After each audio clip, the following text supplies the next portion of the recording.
If you want to know how I accomplished these beautiful press-on nails at home, keep watching this video.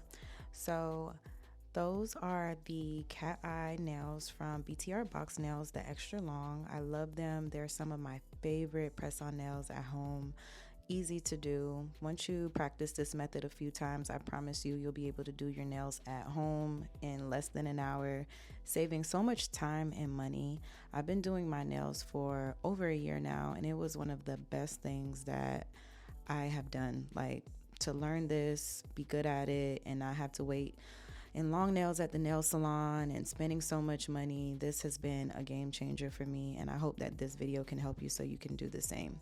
But you want to start with freshly prepped nails, and once that's done, you want to go on with a nail dehydrator, apply that to all of your nails, and then once that is done, you want to go in with the gel glue.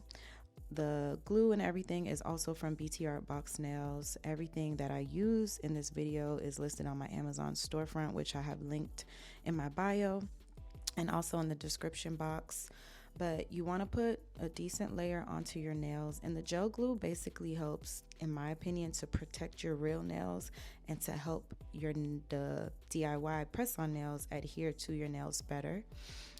So you want to do that. Once you're done applying it to all of your nails, you want to go in and cure it under the big light for about 60 seconds. Some people do it for 60. I kind of do it for 2 minutes, 3 minutes sometimes, because I want to make sure that it's properly sealed.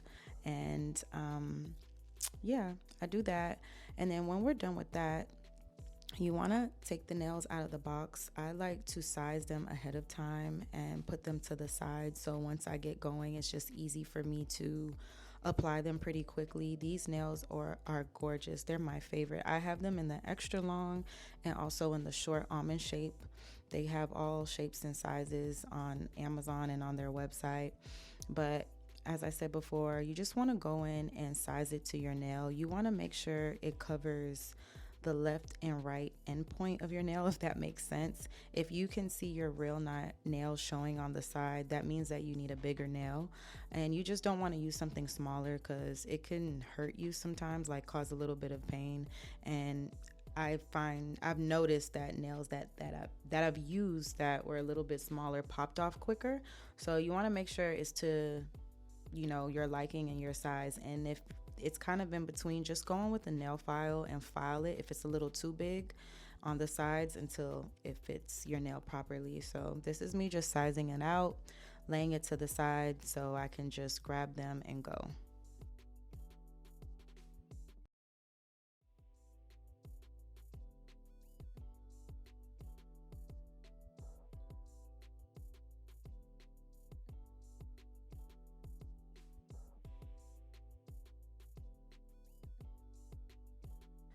So once I'm done sizing out my nails, I get my little individual cure light. I like this one better because I feel like it's a little bit more powerful and easy to maneuver. It has like an adjustable stem where you can move it around better.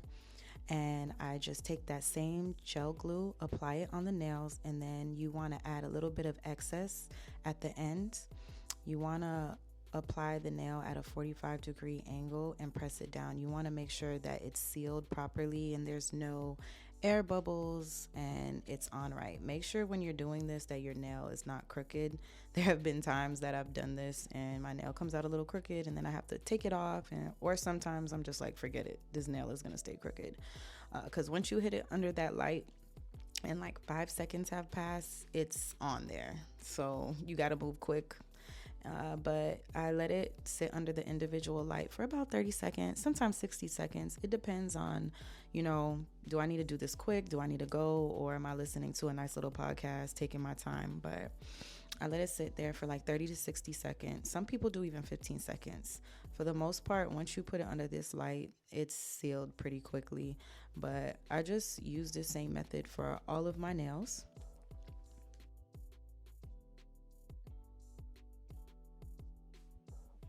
And this is how it looks after you apply it. So once again, I'm just using that same method, applying it on the nail, putting some excess at the end, and then applying it at that 45-degree angle and sticking it under that light.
Now that all my nails are applied, you can see that there's some excess glue that's been dried. It bubbles on the side, so I just go in with a cuticle clipper and gently put some pressure, grab it, put some pressure, and just pull it off. You want to be a little careful because there have been times where I've done this and it's lifted my nail a little bit. So just take your time doing this to get this excess glue off. Once you're done with that, you want to go in with a nail file and take some of those excess tips off from when you broke it off of the nail packaging. Once again, sometimes I've forgotten that step and I'm like, oh my gosh, and then I have to go back in and do it. But it just takes like a few files, nothing too much, and make sure you file it at an angle where you're keeping the shape that you want and not rounding the edges. Once that's done, I go in with my builder gel. I love using builder gel. It helps strengthen your nails and it makes it durable for the most part. When I first started doing these nails, I wasn't using the builder gel. I was just putting like a top coat on and that was it. And I definitely can see the difference using the builder gel.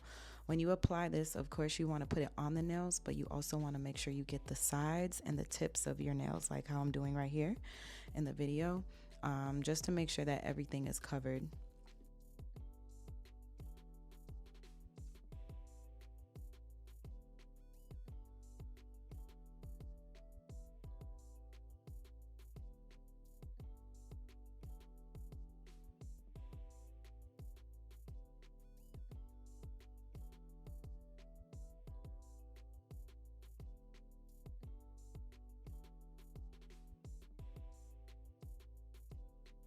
Once you're done applying the builder gel, you want to just cure your nails for about a minute or more.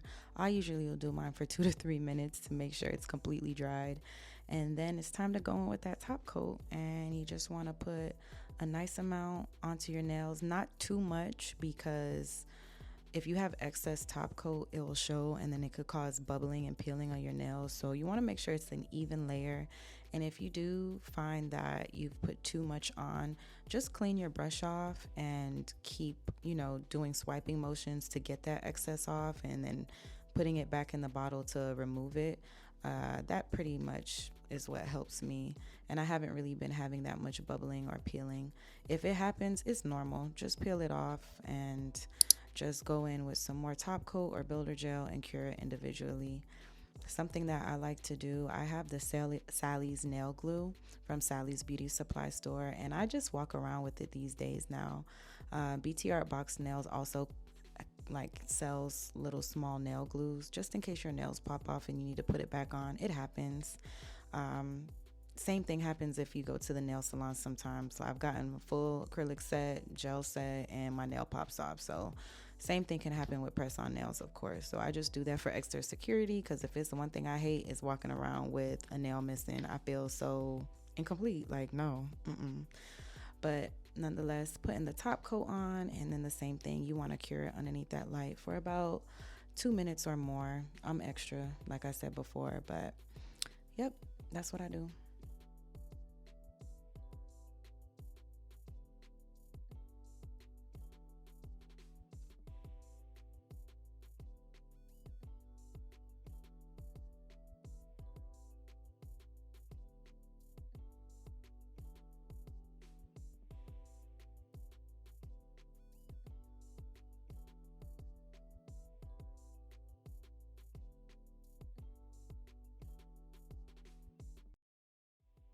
Okay, finally, once that top coat is done and cured, you want to go on with some form of cuticle oil.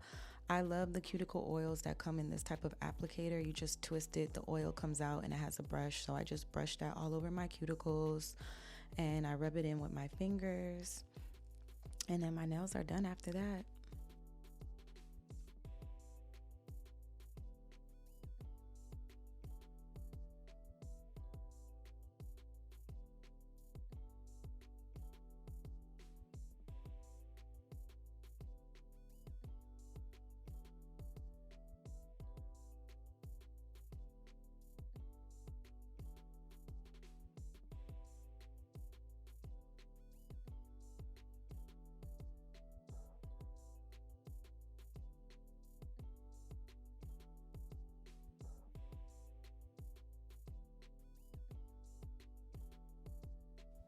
And like I said before, these are my favorite nails. I always get so many compliments whenever I have these nails on my hands.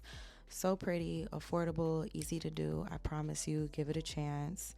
Leave me some feedback in the comments if you have any questions about anything. But yeah, I love these nails and I hope you guys give it a try. If you do, tag me, send me your pictures. I'd love to see them. See you next time. Subscribe. Mwah. Bye.